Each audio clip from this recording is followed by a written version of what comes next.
Howdy, Joel at Earth Tools here, and we're going to talk about mounting a scythe blade to a scythe handle. And this is the scythe blade and handle that we offer here at Earth Tools. We have a couple different styles of blade, a short brush blade and this long grass blade. The mounting is the same, so I'm just going to run through one style here. Now, first thing is the scythe blades, or I'm sorry, the scythe handles come with this clamp on them, and the clamp is how the blade is going to be held on. They have two screws holding the clamp in place, and to access this, these are a square hole in these screws. Well, they give you a wrench with it. Unfortunately, the wrench is clamped in place by the very clamp that you need to loosen to get the thing out. So in order to, the first time, you're going to have to find something else that fits in there. A big Phillips screwdriver will fit in there. I'm going to use this wrench. It's just big enough to go in there and loosen this thing up. There we go. I got it loose. Now I can loosen it by hand. The little wrench drops out. A lot of folks ask what this thing is for, this little hoop thing.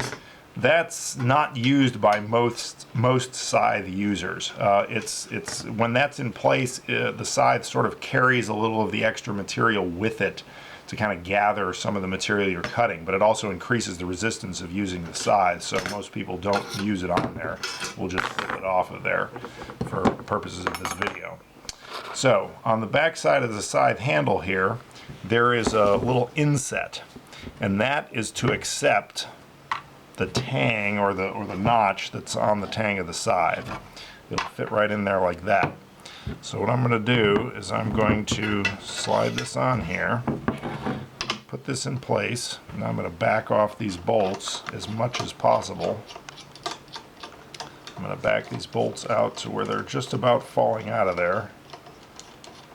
Right about there. And then slide this over here, and I'm going to position this thing just a little past this tang that has to fit into here. I'll screw these back down by hand. Sometimes, because these blades are individually forged, this little tab that fits into that slot is of varying sizes. Sometimes it's a little fat. This one fit down in there pretty well. Sometimes it's so fat you got to kind of peck it with a hammer to get this far enough down that the clamp will even slide up here. So just do that as needed. And then you just tighten these suckers down.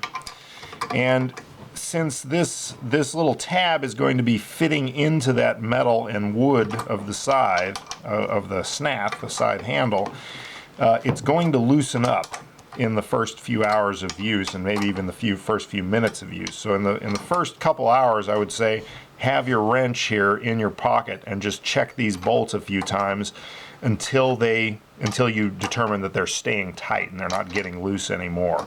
Just tighten them down, good and snug. And then you're ready to go. Now, the other thing you can do on this scythe handle, this tubular scythe, you can loosen up these bolts here, well, particularly this one, this is the useful one, and you can slide this handle up and down. And almost all of these Snaths, when they're shipped out from the factory, have the handles too far apart for most human beings. You want the spacing on the handles to be about the same spacing as your shoulders. So obviously, if I position this on my shoulder, this one needs to come all the way into here to be in a kind of an ergonomically friendly position. So you just loosen that up, slide the handle up to wherever your shoulders are, tighten it back down until it's good and snug, and then you're ready to scythe. Thanks, and have fun with your tool.